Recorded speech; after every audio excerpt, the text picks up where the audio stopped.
Hello, everyone, and welcome back to the Narrative Archive. Now, I know I've been posting a lot of random what ifs, but that's kind of my thing. I will make part 2s and make actual series. This one, my MI6 one, and most likely my Cowboy one will be my 3 series I will be doing. If I remember to make them, that is. Now for this one, I decided to do another random one that no one has really done. If you know the character in the picture, you sure already know what this what if is. This what if is, what if female Deku was Velvet Crowe from Tales of Bestraya? Now how I'm going to do this, it's kind of I'm going to start off kind of similar to Tales of Bestraya.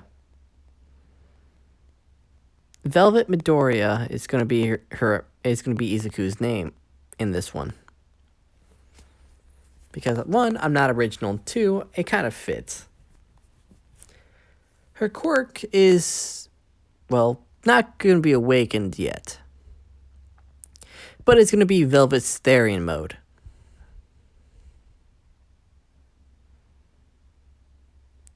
Now, let's get started, shall we?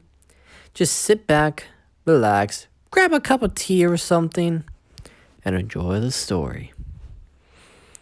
We open up where all good stories open, but this time, we're in a rural village out on the outskirts of Japan, in the countryside, where the local doctor is helping a couple give birth to twins. One being named Izuku, one being named Velvet, due to Velvet's pitch black hair and purple eyes, same as their mothers. But as all good stories go, someone has to die. We fast forward 2 years where a villain attack hits the small village. Since it's a small village, no heroes are really there to help, but just as a coincidence, the pro hero known as Eraserhead was nearby and helps the village. But there was a casualty. The father of Velvet and Izuku, Hisashi Midoriya. Now this really broke the older of the two, which was Velvet.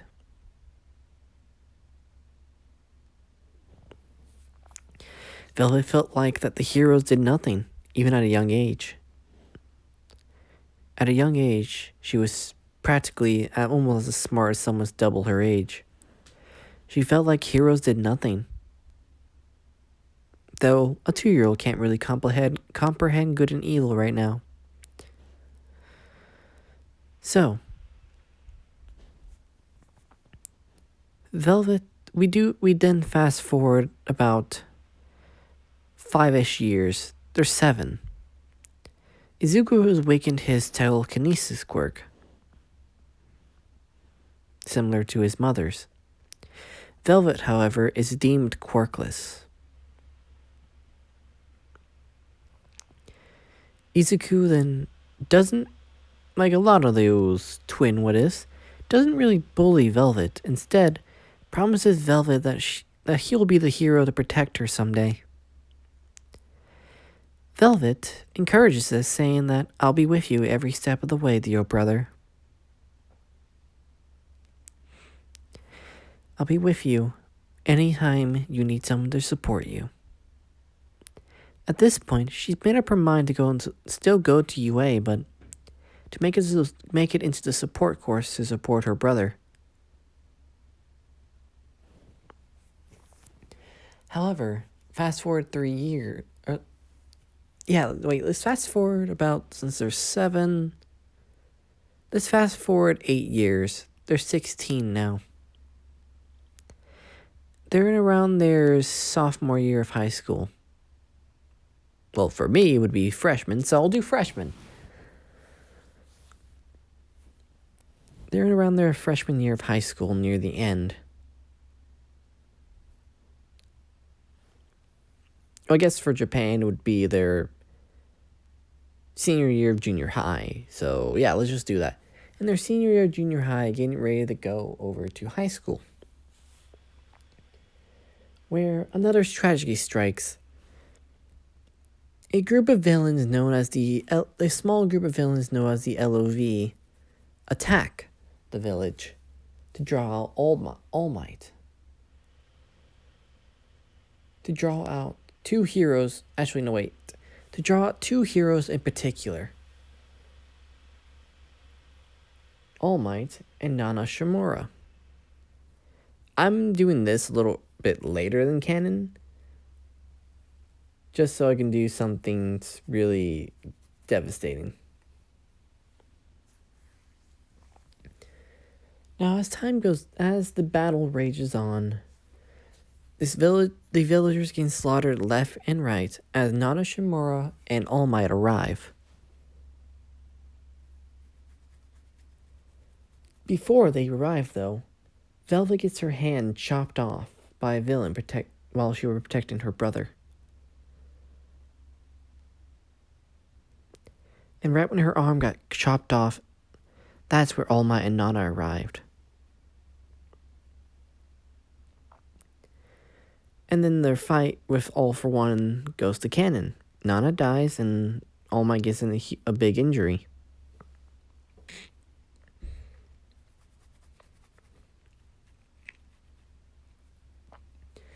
However, a villain escaped.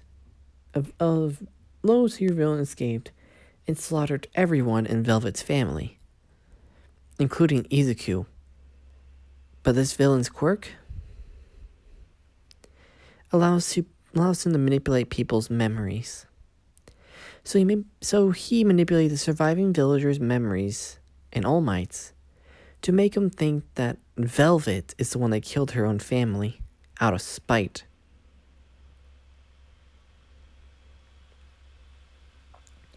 So what they do, they lock her up in their dungeon, in the prison they have nearby.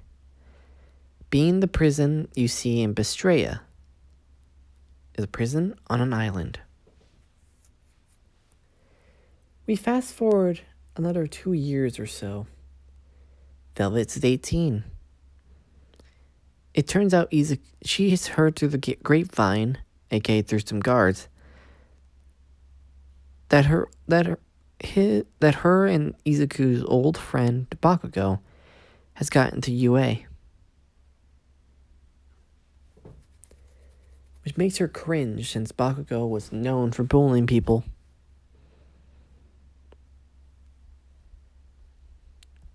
Where's the picture? There it is.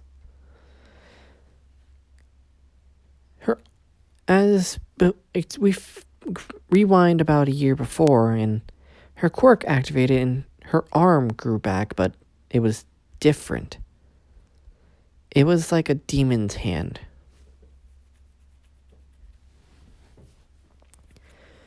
It was pure red with blue outlines. And she would always be hungry for malice, for negative emotions. During her time in this prison, her clothes became raggedy, almost outgrowing them, as you can kind of see in the picture. However, she noticed something.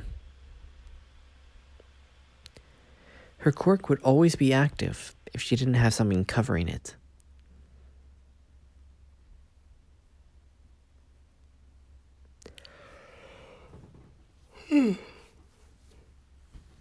Sorry about that. So she decided to wrap her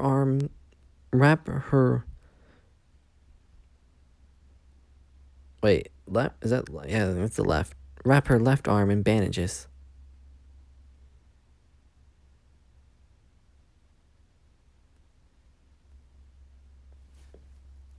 For the time being. Until she can figure out some way to control it. Now, as luck has it, a group of villains not associated with the LOV attacks the prison. This group of villains, known as the Shigaraki family, are there to break out one of their family members, known as simply Overhaul. Velvet sees his opportunity and breaks out. Since Kai, or also known as Overhaul, owed her a favor for her defending him while in a riot of sorts. A year back or so. Now, the prison escape happens as canon tells of Estrella. She escapes and goes with her new outfit.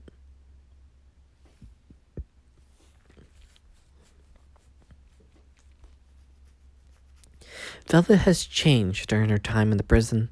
She's much colder, sinister, and much more closed off and distrusting of people. However, this is what she wears when she's doing her work as a vigilante. While working as a vigilante throughout Japan, she is known as the Lady of Calamity. Since they see a girl with pitch black hair and a demon arm of sorts before they get drained of all negative emotions and devoured, basically. As we cut to Eraserhead and his student, his protege of sorts. This protege is his daughter. He's trained his daughter for the entrance exams. Well, he's trained his daughter for the first day of school happening the next day, where he suddenly got a lead about the vigilante known as the Lady of Calamity. Out of options, he decided to take his daughter along, being someone, a certain magician we know in, Estrella. As always, a little bit aged up than his canon counterpart, but yeah. They get there and, Aizawa gets separated from his daughter as the girl with blonde hair runs into Velvet. As Velvet just looks at her saying, "Ah, and who might you be? If I were you, you would get out of here. I won't be afraid to hurt you." As the girl simply answers saying, "My name's Maggi Lou. I am the daughter of Eraserhead. I am currently helping my father look for the Lady of Calamity. You wouldn't happen to know where she is, right?" As Velvet just blankly stares at Maggi Lou, stating, "Is that what they're calling me now? What a repulsive name."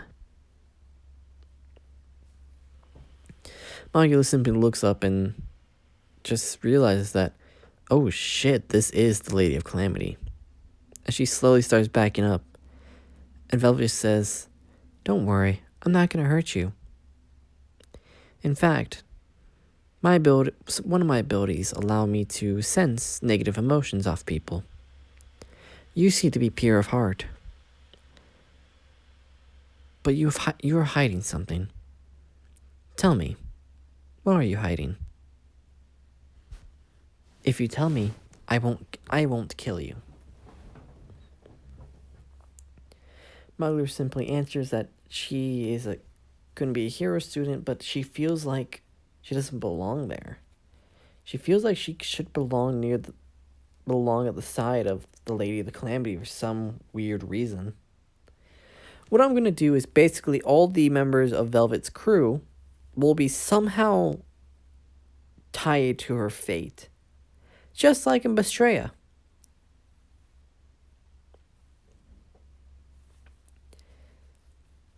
As Velvet says, I see. It's weird. I get the same feeling as well. It's like I knew you in a past life or something. It's strange indeed. How about...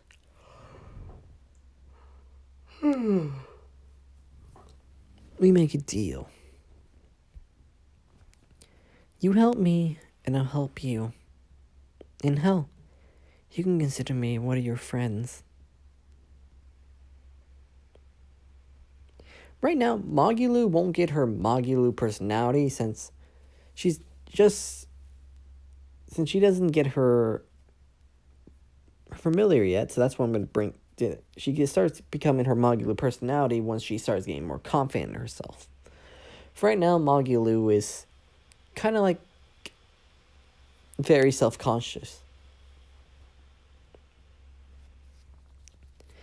But she still has her little bits of her personality in there. So anyways, let's continue. So, how do you say, Maggi Lou? Do my deal. I scratch yours, I scratch your back, you scratch mine every once in a while. As Maggi Lou simply just says, I, the great Maggi Lou, will happily accept your deal. Also, what happened to your arm? As Velvet just simply unwraps her arm, saying, this is my demon arm. When I found out, and thanks to a quirk doctor I knew, my quirk is called Therian. It's a mutation type quirk that is activated due to negative emotions. It apparently has no downside. However, my quirk has really unique aspects to be active. My quirk's always active, so I have to keep my hand covered unless I can accidentally eat someone alive.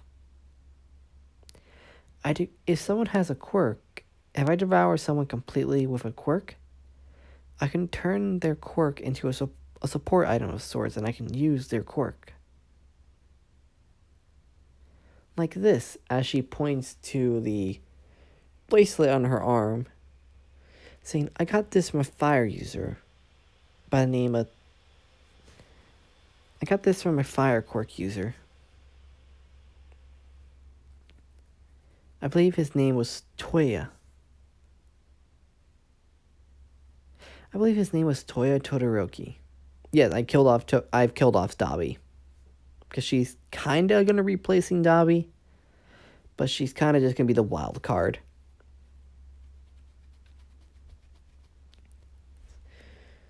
So you killed off a Todoroki. He's like, yes, he attacked me first. I didn't like that, so I just devoured him completely, and his quirk turned into this nice little bracelet. And now it can shoot blue fire as well. As her Therian hand ignites in blue flame, like this. I'm also doing this a cheap way to bring in Velvet's fiery effects to her from her Therian attacks.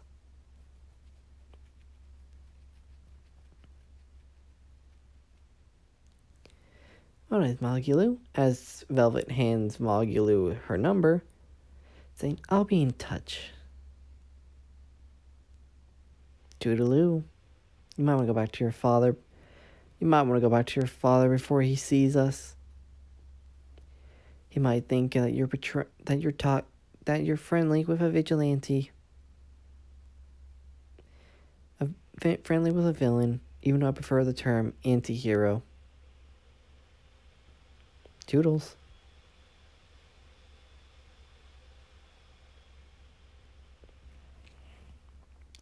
Yes, I know I'm toning down Velvet's aggressive personality a slight bit.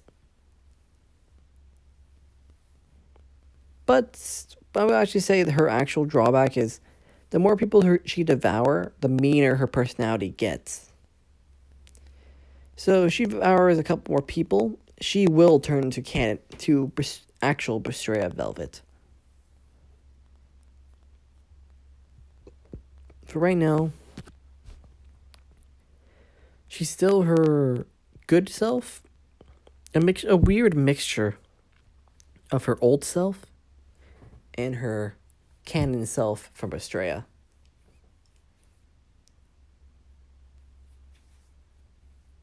From her village self to Therian self from Astrea. She's a weird mix of the personalities. Well, anyways, we fast forward a couple months during the USJ attack. Maggi Lou tells Velvet that they're going to the USJ and she has a bad feeling about it and asks her if she can be there to watch over them. She said sure, and if you have the magic item she requested ready. Maggi Lou simply states, "Of course, the great Maggi Lou always has the items requested." And yes, Maggi Lou is slowly gaining her actual personality from the game.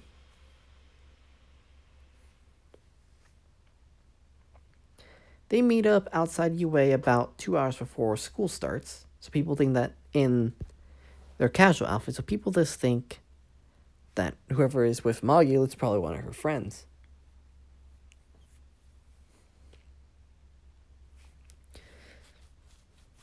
Because while Velvet's doing her vigilante stuff, she has her hair as... She changes her context to yellow and changes her hair color to a purplish.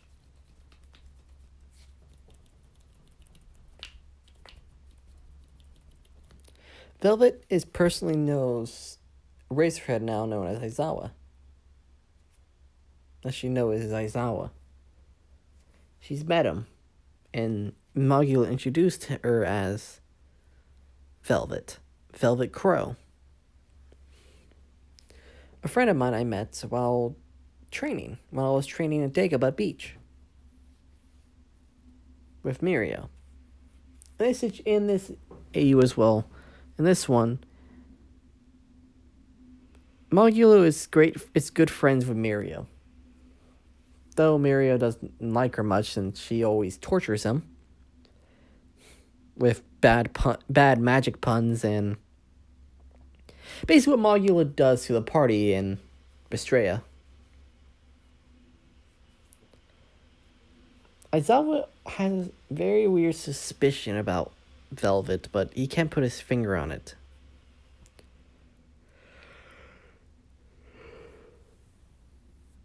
Like saying he's seen this girl before.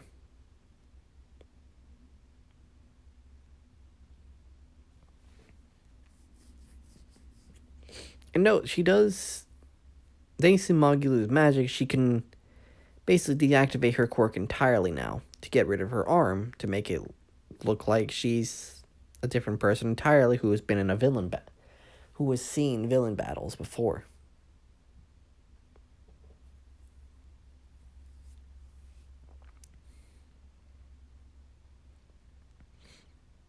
Because after a while, people realized that Velvet Midoriya, was innocent.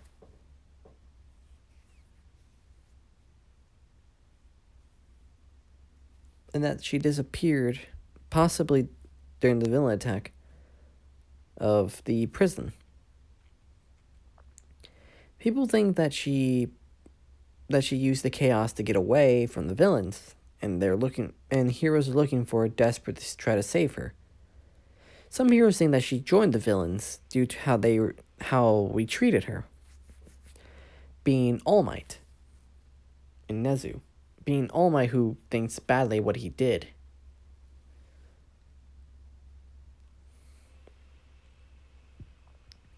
Maggi, knowing all this, will sometimes try to convince Velvet to join UA to reform her, but she would disagree. But she will refuse, saying that she'll do much more good out here than in there. She doesn't care if it's illegal, because around this time, Velvet's opened up more and more to Maggi Lou, saying that she doesn't care about what people think of her. If they think of her as a villain or hero, she doesn't care. As long as she can stop what happened to her family as long as she can stop what happened to her family happen to others again. As long as she can stop that, she doesn't care how people think of her. Well, anyways, we cut back to the USJ attack, where the canon, everything happens from canon, but however, there's 2 students replacing certain characters. Well, 3 students from Bestraya, if you see what I'm getting at, they're replacing 3 students from Class 1A.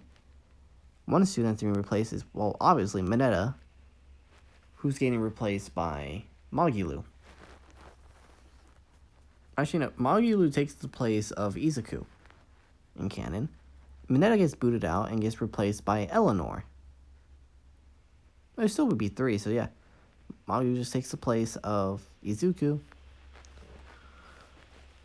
Mineta gets replaced by Eleanor. Hagakure, gets replaced by Rokuro. And I'll say Ojiro gets replaced by Aizen, I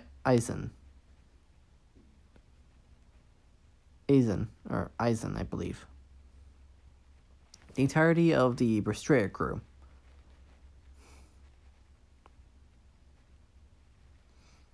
Because this is sort of reincarnations. The only ones that don't have their full memories for the reincarnation is Velvet, in a way. That's what I'm saying, they're kind of the only way they all get together is from fate.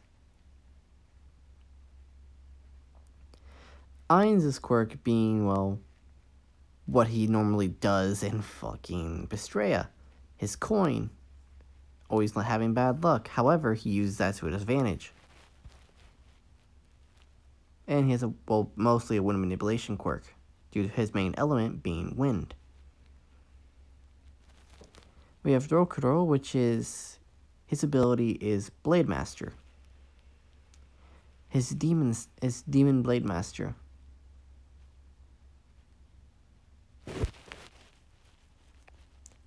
And then we have Eleanor, whose quirk is called Exorcist. Yep. Original names. And Maggi Lou is just called Magic Performance.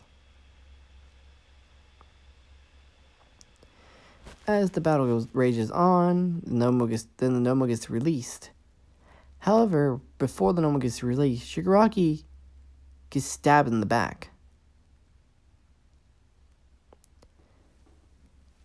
Well, actually, better yet, Aizawa hears the line that he normally hears from the Lady of Calamity. Devour. As everyone looks towards the direction where the voice came from, and Shigaraki turns to basically dust, as Velvet's hand starts glowing. As a choker appears and she puts it on. She simply walks over the Kurogiri saying, I now have his memories and his quirk.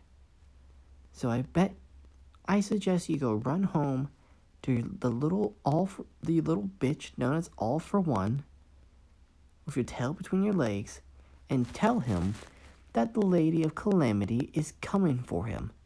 Better yet, the Empress of Calamity is coming for him. And I won't stop until he's dead.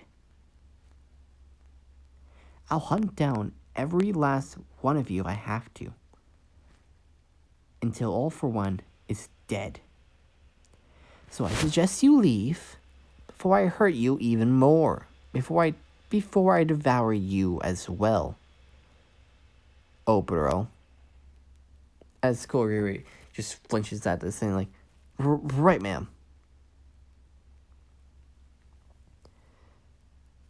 As the Nomu rushes out, as Kurogiri opens the portal, and the Nomu punches the back of Velvet's head, sending her flying. into, well, All Might, who arrived just then and there.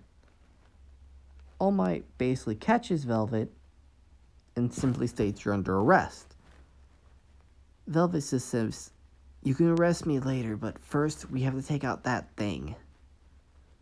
It's not a thing, it's a human. It's like, trust me, when I devoured the boy known as Shigaraki, I gained all his memories. That thing is a genetically modified, it was human once, but it was a dead human brought back to life by your nemesis. All for one. As she simply points out to Eleanor, Rokuro, Aizen, and Maggi Lou, saying, "You guys help me. I believe, for some reason, we'll work better together." Cue one of the fights from that, and Velvet simply states secret technique.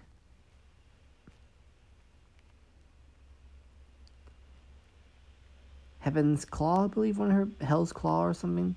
I don't remember. I'll look up her special techniques next episode. I'll just say for right now, Heaven's Claw.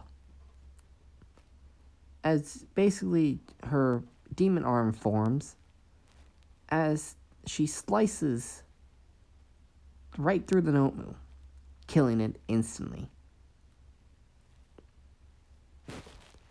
And then for good luck, she uses her wrist-mounted blade, activates it, and cuts the brainstem off the Nomu's head. And then crushes the brain underneath her heel. Simply turning to All Might, saying, "Thank you for the help, but I'm afraid I can't let you catch me." As she simply walks up to All Might, saying, "If you touch me, I have better control over Shigaraki's quirk than Shigaraki ever had. So if you touch my body, any part of my body, it will disintegrate you. And before you try to get Eraser's Head's help, it won't affect it, since it's technically now a support item. Or whatever your heroes like to call it."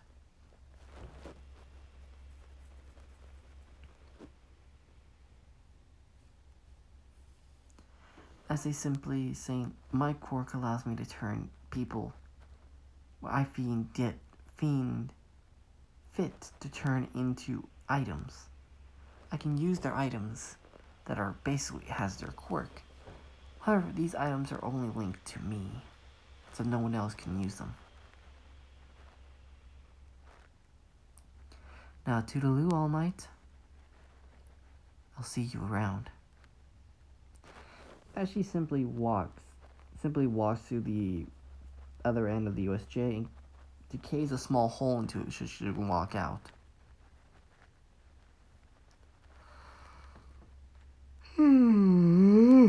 I'm so tired. I'll end this in a little bit.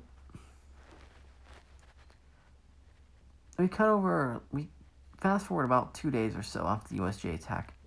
Maggi Lou and Velvet are hanging out, and they're talking about the USJ attack. As Nezu walks up to Maggi Lou, saying, "Hello, Maggi Lou. Nice to see you around about, and who might this young lady be?"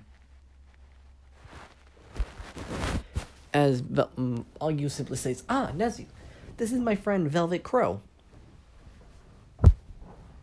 Don't confuse her to her Velvet Midoriya, but she was named Velvet, but her last name is Crowe. And she is in her DNA. My father's done a DNA test on her, and her DNA does not match any of the Midoriyas."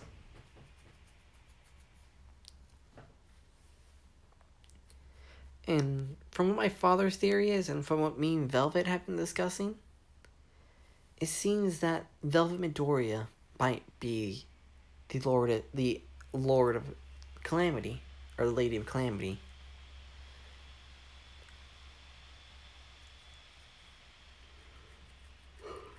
I see. You seem pretty smart there, young Velvet. Why didn't you come to UA? Zoe simply states that she's simply helping her family out the best she can.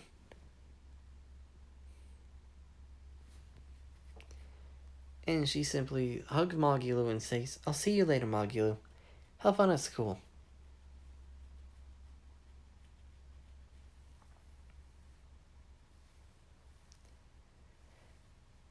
And Maggi Lou basically says, "See, Velvet, and remember, the great Maggi Lou never fails. Remember that." As walking away, Velvet just flips off Maggi Lou and continues walking. As Nezu's just laughing, saying, "You two have a really close friendship. Though I expect nothing less from the spy, the friend of the Empress of Calamity." Maggi turns to Nezu, saying, "So you knew?" "Of course, I overheard you guys." "Don't worry, I won't say anything. She seems like a nice girl. I'll keep her cover until she's captured. Then I'll reveal everything I know." "So anyway, young Magu, let's discuss what you talked about, shall we?" As we end the episode off there.